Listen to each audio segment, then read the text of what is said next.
Today, on this edition of my channel, the day has finally come. I'm back to flying, coming right up next here on the Michael Carter Show.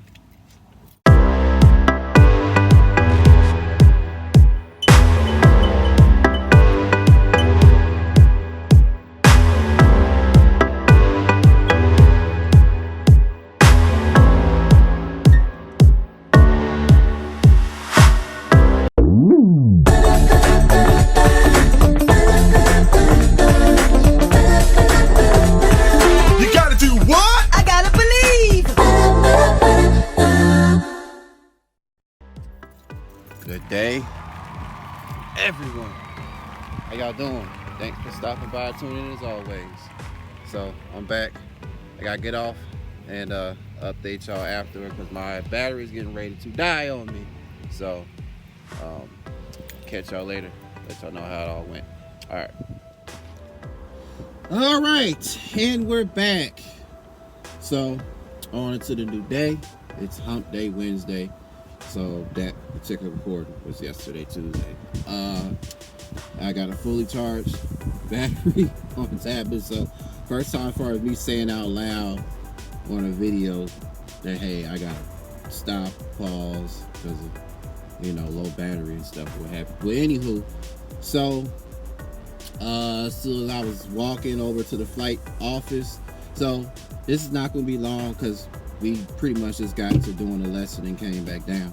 So I'll get to the flight office, instructor's office, and nobody was in there. And so come to find out that him and another student before me were coming into land. Well, first a different instructor and student were coming into land, and then after them, him and his student came into land behind him. So the first set of instructor and student came out and said, yeah, they're coming right behind them and coming to land and stuff. And once they had, my instructor got out and walked up and said, yeah, are you Michael Carter? I said, yeah. So another white guy, young, very athletic, and we got down to it. He said, yeah, go ahead and put your stuff in there in the plane. Here's the key box, the key in it. So we can then start the pre-flight, because he was just then debriefing with his previous student on the pay, how much he was paying for the flight and what he needed to work on or has already worked on or homework, whatever, and then get home. So it didn't take long. My instructor came back out and said, yeah, are you ready to do pre-flight? I said, yeah. So the same procedures that I mentioned before with Dave earlier this year. Walk around, dispatch it. It's not much to go on because it's a small general aviation aircraft like a car. So it's a quick walk around. It should take you no more than 5 minutes, 5 to 7 minutes or less, just to check the ailerons, the rudder, elevator, trim, wheels, light. First thing is the lights, really. Make sure the lights are on and working properly. Then all your mechanical stuff, like I just said, the wings and everything. Check for fuel. Sumps, stall horn, the cowling, again, the insides and out. So as far as the insides, and you get in, then yeah, you're using your checklist on that of turning everything on. And yes, I had my headset this time to use, because last time I thought I misplaced it, but my grandmother and stepfather had found it, so I was able to use it this time, and I used theirs last time. And even the same thing when I was at the other schools, for Discovery Flight and my very first flight lesson. So that's why I highly advise that anyone and everyone, yeah, you must use your own headset, because otherwise you'll be using somebody else's or theirs that somebody else had used.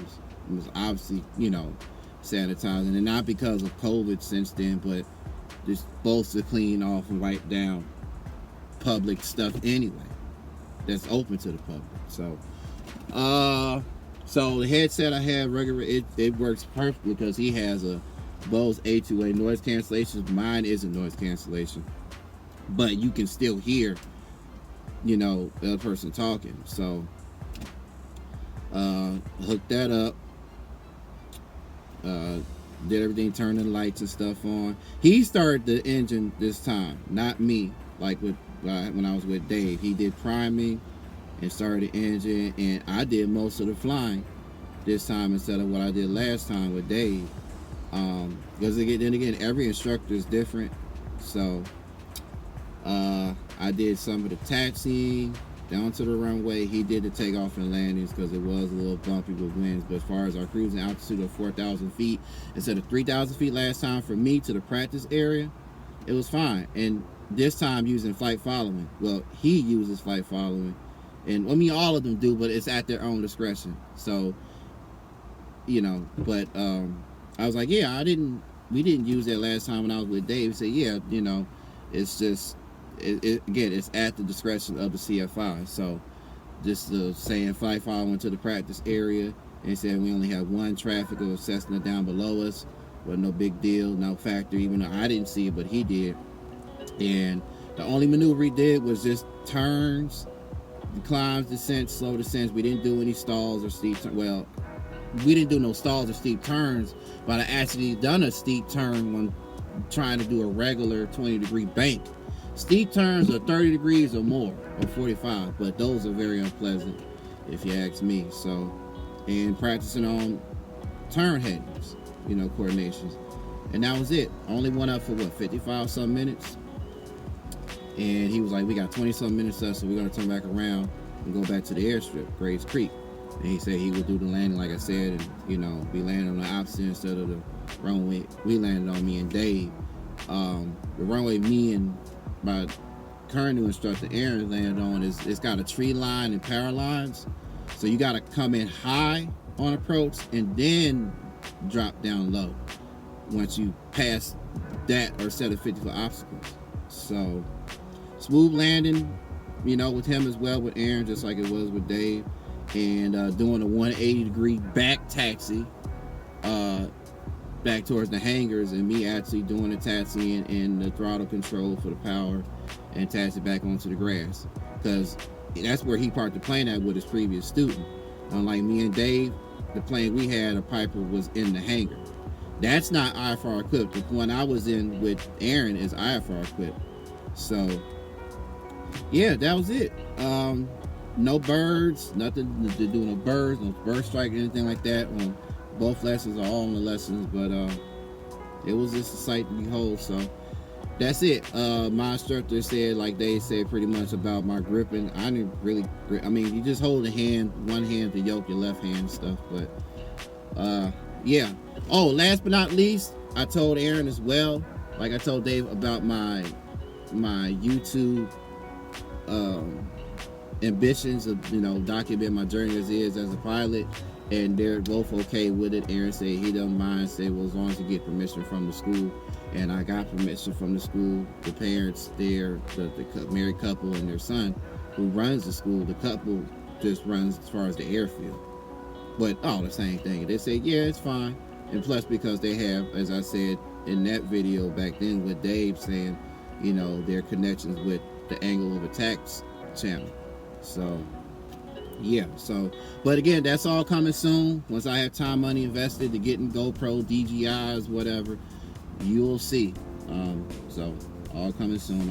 I still got a lot going on. So 0.9, something like that. It was a 55. It was a flight time or hours I got logged in for my log book, and I paid the total this time, not $95 like last time with Dave, because that was for 30 minutes. I paid $183 some dollars and change, and that's not bad. It's short of 200, but that's almost rounded it up to 200. So that's it. I was just on here just for a quick minute break because I'm dashing, about to go back to it. So this video should be edited and uploaded maybe by tonight, weekend, I don't know, till time permits. So that's it, y'all. That is it. From my channel to your channel. Salute. And last but not least, I want to give a very special shout out to Sister Mrs. Karen Clark, who recently got married by her husband just last month. Congratulations on the wedding, and glad you all were safe from Storm Ian. It's a tropical storm from hurricane. And glad you all enjoyed yourselves at the Brother Maxwell's concert last night at the Redhead Amphitheater downtown Raleigh. And very interesting conversation you and Maxwell had on the radio the other day. And things of that nature. And also to having Cat Williams perform last night at the PNC Arena, and currently Arnaz J performing at the Cary Improv. One of these days soon, I will see those individuals and many others, because they are legends in this business. Peace and blessings to you, dear, to all of you. And keep up the good work as of the many years you've been on the radio as a radio personality on Foxy 107, 104, the real sound of the triangle. Salute, my good sister.